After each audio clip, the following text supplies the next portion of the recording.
जय निषाद राज, जय निषाद राज, जय निषाद राज, जय निषाद राज। वीरांगना फूलन देवी अमर रहे, वीरांगना फूलन देवी अमर रहे। सर्वप्रथम यहाँ गुजर पार की धरती और यहाँ के लोगों का बहुत बहुत धन्यवाद जो अपना कीमती समय निकाल के आप लोगों ने हमारे संगठन की बातों को और समाज को जानने की आप लोग अपना कीमती समय दिए। सर्वप्रथम देखिए, सारे लोग कह रहे हैं कि शिक्षा तो सब वाकई में बहुत जरूरी है, क्योंकि जीवन जीने के लिए शिक्षा एक ऐसी चीज़ है कि आपको समाज को जोड़ने का जो सबसे पहला कार्य होता है वो कहीं ना कहीं शिक्षा होता है। अगर हम शिक्षित नहीं रहेंगे तो वही पुराने आदिवासी के ज़माने में जिस तरह जंगलों झाड़ियों में हमारे समाज के लोग रहते थे उसी तरह हम लोग बिखर जाएंगे, टूट जाएंगे। लेकिन अगर शिक्षा की बात की जाए तो हमसे पहले हमारे ही समाज के लोग, आज के पहले बहुत सा पहले एक से एक ऋषि मुनियाँ हुआ करते थे, जिसमें वेद व्यास है, महर्षि कश्यप है। वेद व्यास तो इतना आगे थे कि वो कलयुग की रचना सतयुग में बैठ के कर दिए थे। हमारा समाज आज पीछे जरूर है, लेकिन ये कहने की जरूरत नहीं पड़ेगी हमको कि हम लोग शिक्षा से दूर रहे। शिक्षा से हम लोग भटके हुए, हमको बस प्लेटफॉर्म नहीं मिल रहा। प्लेटफॉर्म क्यों नहीं मिल रहा है? क्योंकि अधिकतर हमारे समाज के बच्चे अगर 2 दिन 3 दिन स्कूल नहीं जाते हैं तो हम लोग पहले कहते हैं कि अरे यार ये स्कूल अब नहीं जा रहा है, लग रहा है इसको पढ़ने में मन नहीं। हम कोशिश नहीं करते कि उसको जबरदस्ती स्कूल भेजें या मारते हुए पीटते हुए समझा बुझा कर स्कूल ले जाएं।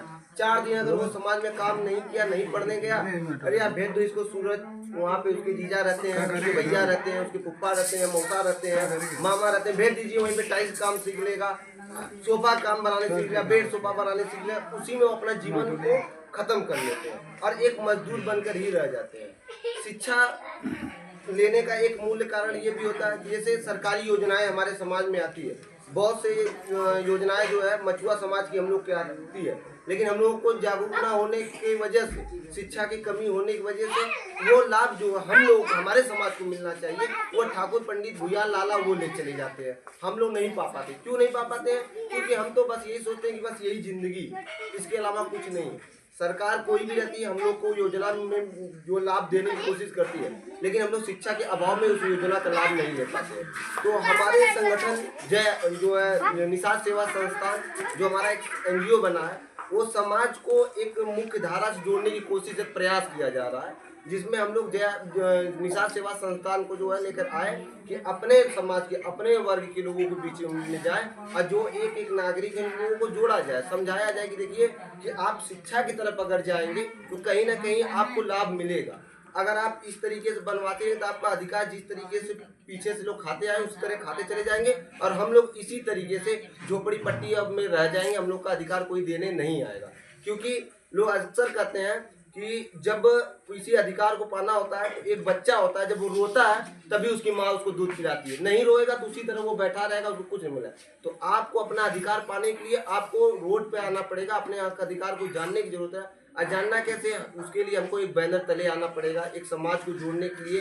तो हम लोग निषाद सेवा संस्था बनाने का मूल उद्देश्य ये है कि हम लोग अपने जिले प्रदेश के समाज के लोग जो पीछे रह चुके हैं, क्योंकि हर समाज तो जग चुका है, कहीं ना कहीं हमारा समाज ही पीछे रह गया, उसका कारण यही शिक्षा है। तो हम ये चाहेंगे कि आप लोग आजमगढ़ कलेक्ट्रेट पे आइए।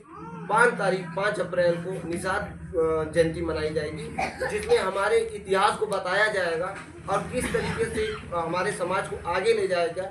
उसमें एक से एक बुद्धिजीवी लोग रहेंगे जिसमें आप लोग को मार्गदर्शन करेंगे। इसीलिए हम आप लोग से हाथ जोड़ से निवेदन करेंगे कि आप लोग 5 अप्रैल को एक बार कुछ समय निकाल के समझ लीजिए कि एक दिन जिस तरह हर चीज के त्योहार के, ताकि एक समाज में संदेश जाए। जब आप छुट्टी मना के आए रहेंगे, काम बंद किए रहेंगे, तो लोग पूछेंगे हाँ वो काहे आज फलनवा काम बंद किए, तो वो पूछे बताएंगे ना कि हमारे आज हमारे कुल देवता निषाद महाराजा निषाद राज की जयंती है, इस वजह से हम आज जो है इस काम को बंद करके अपने समाज की जयंती मनाने का कार्य कर रहे हैं।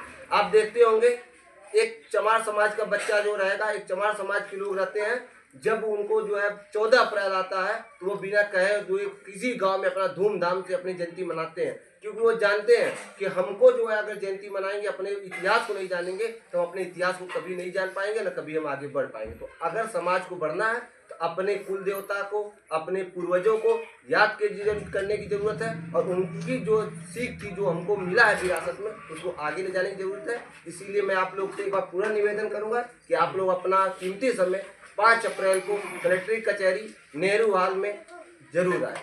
जय हिंद, जय किसान।